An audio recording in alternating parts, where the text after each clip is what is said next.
আসসালামু আলাইকুম। আমি রাকিবুল ইসলাম। আশা করি আপনারা সবাই ভালো আছেন। আলহামদুলিল্লাহ আপনাদের দোয়ায় আমিও ভালো আছি।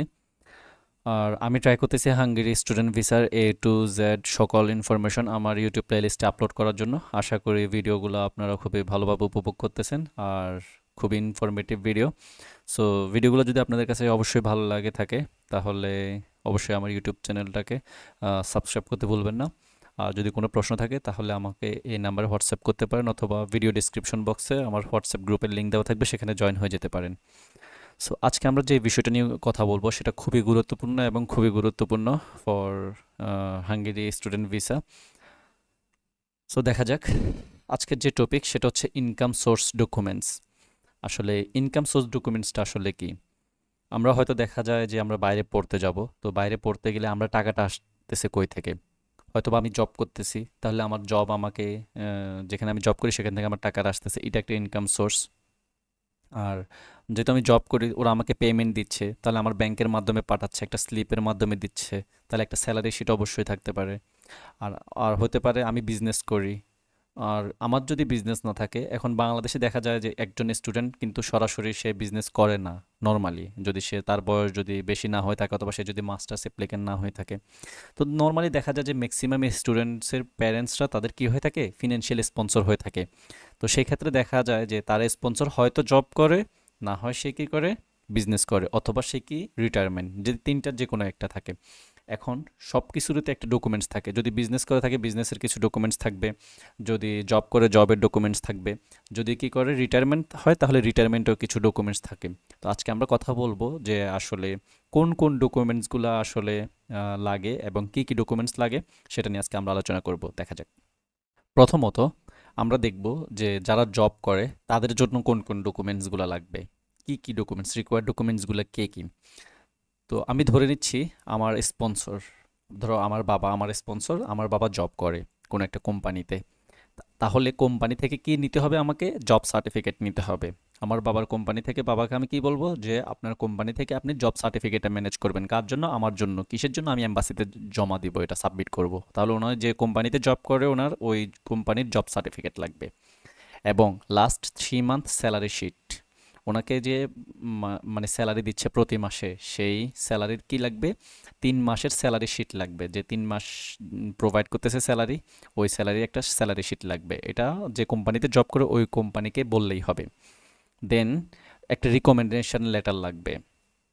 আমার বাবা যেখানে জব করে তার একটা রিকমেন্ডেশন লেটার লাগবে, ওই কোম্পানির কোম্পানিতে বললেই হবে। আমার বাবা ধরো যে কোম্পানিতে জব জব করে XYZ একটা কোম্পানিতে জব করে, সেই কোম্পানিতে আমার বাবা গিয়ে বলবে যে আমার একটা রিকমেন্ডেশন লেটার লাগবে আপনাদের থেকে।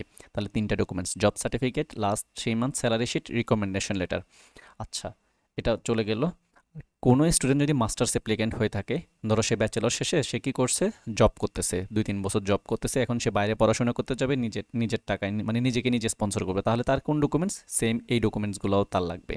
ওকে, তাহলে জব হোল্ডার যারা আছে তাদের নিয়ে, অথবা যারা স্পন্সর জব করে তাদের কী কী ডকুমেন্টস লাগবে, আশা করি এই স্লাইডের মধ্যে আমি কনফিউশন ক্লিয়ার করলাম। নেক্সট যে টপিক নিয়ে আলোচনা করব সেটা হচ্ছে যারা রিটায়ারমেন্ট, তাদের কি। ধরো হইতেই পারে আমার বাবা রিটায়ার্ড করছে, হইতে পারে অথবা আর্মি থেকে অথবা কোনো সরকারি চাকরি থেকে রিটায়ার্ড করছে। তাহলে তাদের ক্ষেত্রে কী হবে? তারা তো কোনো জব নাই, এখন আমার তো বাইরের দেশে পড়তে যাইতে হবে। এখন আমার ইনকাম সোর্স কি? আমার বাবা পেনশনের টাকা পায়। এখন পেনশনের যে টাকা পায়, এখন পেনশনের একটা লেটার লাগবে। এটা আমি জানি না কীভাবে ম্যানেজ করতে হয়, তুমি একটু খোঁজ খবর নিও যে কীভাবে একটা পেনশনের লেটার ম্যানেজ করতে হয়। আশা করি এটা যেহেতু রিকোয়ারমেন্ট ডকুমেন্টের মধ্যে আছে, আশা করি এটা অবশ্যই তোমরা পাবা। যার পেনশন পায় ওনাকে বললেই হবে, উনি হয়তো ম্যানেজ করে দিবে। আর pension slip about the last 3 month. আমার বাবা যে পেনশন পাচ্ছে, আমি ধরে নিচ্ছি আমার বাবা যদি পেনশন পেয়ে থাকে, তাহলে লাস্ট 3 মান্থ যে পেনশনটা পাচ্ছে সেটার যে ডকুমেন্টস, সেটা আমি কি করব, লাস্ট 3 মাসের পেনশনের যে স্লিপ সেটা আমি ম্যানেজ করব। তাহলে একটা পেনশন লেটার লাগবে, আর লাস্ট 3 মাসের যে আমি পেনশন পাচ্ছি ওইটার স্লিপ লাগবে, ওই তিনটা স্লিপ লাগবে 3 মাসের। তাহলে যারা রিটায়ারমেন্টস তাদের জন্য এই ডকুমেন্টসগুলো প্রযোজ্য। And the next one is requirement documents for businessman. যাদের স্পন্সর হচ্ছে বিজনেস, তাদের কি কি ডকুমেন্টস লাগবে? তাদের লাগবে হচ্ছে trade licence, TIN certificate and last 2 year tax certificates. এখন কিভাবে trade licence, TIN certificate and last year tax certificate make করতে হয় এই বিষয়টা নিয়ে আমি নেক্সট ভিডিওতে ইনশাল্লাহ আলোচনা করব। সো বাট এখানে একটু জাস্ট ওভারভিউ দেওয়ার ট্রাই করলাম যে যারা বিজনেস করে, যাদের স্পন্সর বিজনেস হবে তাদের কী কী ডকুমেন্টস লাগবে। Trade licence, TIN certificate, last year tax certificate, এটা ম্যান্ডেটরি। তোমরা চাইলে এখানে তোমাদের যে এক্সপোর্ট ইম্পোর্টের যে ডকুমেন্টস আছে সেটাও চাইলে অ্যাড করতে পারো, সেটা আমি হয়তো এখানে দিতে ভুলে গেছি, ওইটাও অ্যাড করতে পারো যদি থাকে, আর না থাকলে সমস্যা নেই, এই তিনটা দিতে পারো। দেন এখন সবগুলো ডকুমেন্টস, যেমন আমি বলি job holder, retirement and businessman, এই তিনও মানে এই তিনটা ক্যাটাগরিতে কোন দুইটা ডকুমেন্টস কমন থাকবে। যেমন অল পিপল কমন ডকুমেন্টস হচ্ছে bank statement, financial affidavit. Bank statement and financial affidavit এটা সবার ক্ষেত্রে প্রযোজ্য। যেমন কারো যদি বিজনেস থাকে তাহলে তার ট্রেড, টিন, ট্যাক্স, লাস্ট 2 ইয়ারের ট্যাক্স সার্টিফিকেটের পাশাপাশি কি রাখতে হবে তাকে, bank statement and financial affidavit অথবা ফিনান্সিয়াল ডিক্লারেশন, এটা থাকবে। আবার কারো যদি রিটায়ারমেন্টও হয় তাহলে পেনশন লেটার এবং লাস্ট 3 মাসের পেনশন স্লিপের সাথে কি থাকতে হবে, ফিনান্সিয়াল এফিডেভিট এবং কি ব্যাঙ্ক স্টেটমেন্ট লাস্ট 6 মাসের। এবং জব হোল্ডারদেরও সেম, একটা job certificate, last 3 month salary sheet and recommendation letter plus last 6 month bank statement with financial affidavit. এই তো আজকে আমি ট্রাই করছি যে কোন কোন ডকুমেন্টসগুলো আমাদের অ্যাকচুয়ালি দরকার হবে অ্যাম্বাসিতে ইনকাম সোর্স নিয়ে। তো আশা করি ইনকাম সোর্সের কী কী ডকুমেন্টস প্রযোজ্য এবং কী কী ডকুমেন্টস লাগতে পারে এই বিষয়টা নিয়ে আপনাদের সাথে আমি একটা ভালোভাবে ওভারভিউ দিতে পারছি। অ্যান্ড নেক্সট ভিডিওতে আমি ট্রেড লাইসেন্স, টিন সার্টিফিকেট এবং লাস্ট 2 ইয়ার্স ট্যাক্স সার্টিফিকেট নিয়ে বিস্তারিতভাবে আলোচনা করবো। আশা করি ওই ভিডিওটা আপনারা খুবই এনজয় করবেন।